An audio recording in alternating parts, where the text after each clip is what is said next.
I think we were all wrong about the Arizona Wildcats, and Brent Brennan deserves an apology from literally everyone.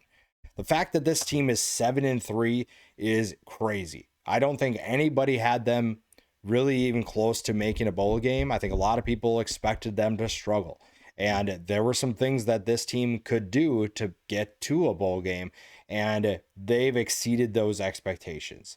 So when you look at this team and what they've done so far, the fact that they're 7-3 speaks to the success that Brent Brennan's brought to this program and what they could potentially do in the next two games as well as in that bowl game. Now we'll start with this weekend.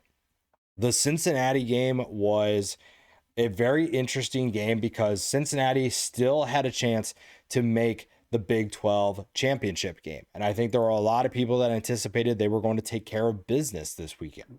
Now, when you look at what this team was able to do, Arizona basically took away their top threat in Brennan Sorsby and gave him a tough day. 15 of 28, 154 yards, one touchdown, two picks. He also only ran for 30 yards and a score. So you did a great job of limiting what he did. And we've seen from Cincinnati this year, Brennan Sorsby has been the big part of their offense. And if you can take him away, you're in a good position to win football games. And Arizona did a great job of making him uncomfortable.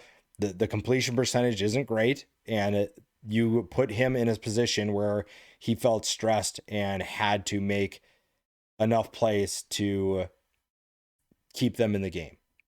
Now, the biggest reason for their success has continued to be Noah Fifita. And one of the things I pointed out coming into this year is Tedero McMillan's departure the best thing for Noah Fifita? Because last year we saw, well, I know I have McMillan downfield. I'm just going to give him a chance.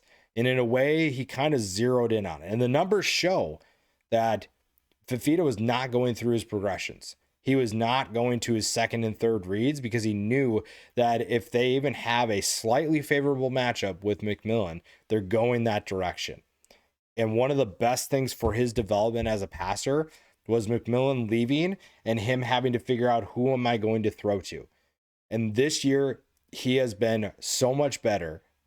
And that was the big determining factor, the X factor, if you will, for this offense. Fifita was 23 of 31 for 294 yards and one touchdown in this game. Chris Hudson led the way with 8 catches for 123 yards. This has been a great discovery for really development for Arizona. Now, when you look at Fifita's numbers, 2,400 yards, 24 touchdowns, 4 interceptions.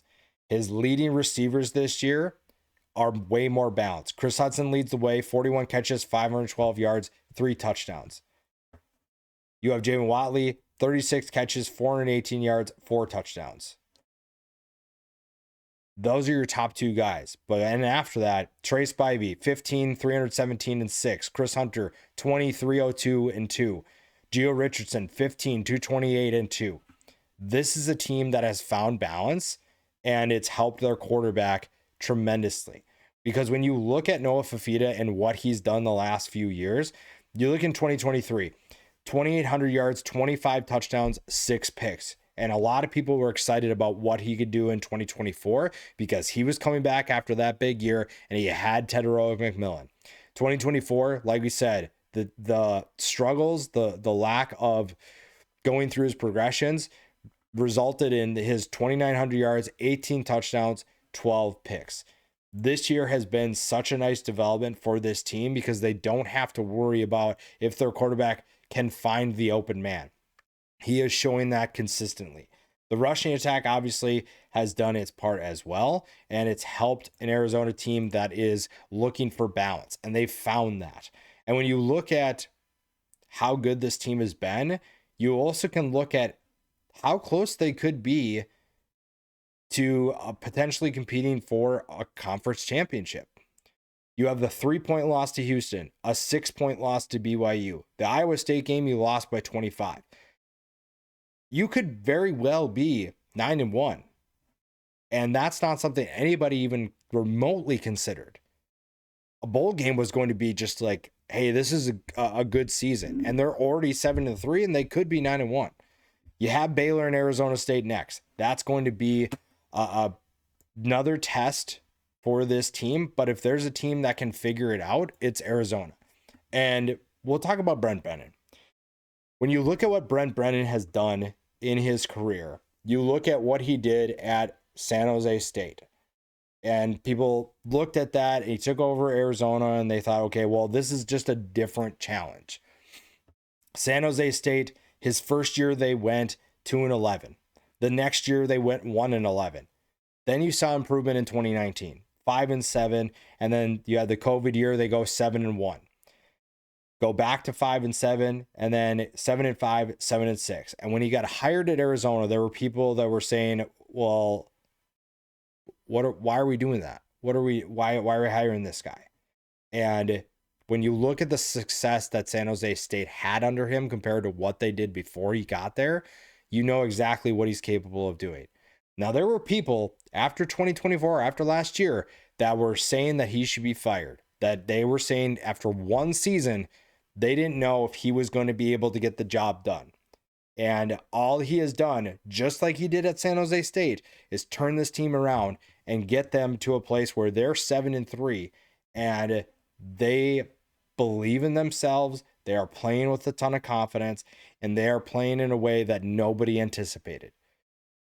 So for people to make a quick judgment after one season really is just kind of insane to me. You have to give him more than 1 year. You can have concerns. You can definitely have concerns, especially I had concerns after last year. Now, I wasn't saying you should get fired, but I had concerns about last year. You're losing your top target, but also I talked about how maybe that's okay. Maybe getting rid of your superstar, I say getting rid of, going pro, not having your superstar will force your players to be in a position to step up, and certain guys have to get better. Noah Fafita was one of them. The defense had to do its part. It's a group that has collectively said, okay, we understand what's ahead of us. We understand our opportunities, and we are going to take them in stride. And it's been so fun to watch this team this year. They're still super underrated. Not a lot of people are talking about them, but I had to give Brent Brennan his credit, had to give him his flowers, because we're not going to hear about it for a couple more weeks. And regardless of what happens, the fact that they have won 7 games already speaks to his ability to exceed expectations. He's found a way to get the right guys on campus, to get the right fits, and get certain players like Fafita to develop into the player that they need him to be. This has been a fun year for Arizona. They've been extremely fun to watch. And like I said, they are 2 one-score games away from a very different conversation, which again speaks to what Brent Brennan has done for this program.